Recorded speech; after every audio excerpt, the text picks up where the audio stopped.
In this guide, I'll show you how to fix it when you can't get into safe mode on your PS4. So the first thing you want to do is turn off your console. So I'm going to press and hold the power button until it's going to turn off. And then once it's turned off, what you want to do is ensure that you're using the cables that came with your PS4. And what you want to essentially do is change out the power cable, test and see if you can get into safe mode. Do the same thing with your HDMI cable and even the USB cable that comes with your controller. Now, if none of those things work, what you want to try next is to remove the power cable from the back of your PS4 for 20 to 30 minutes and then plug it back in and try and enter safe mode. So I'm going to press and hold the power button now until we get that second beep. It's going to be about 10 seconds.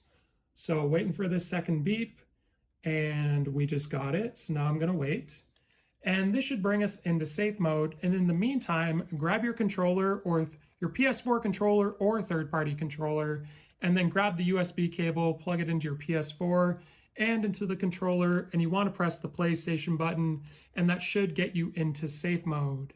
If this video was helpful, like and subscribe, and we'll see you in the next one.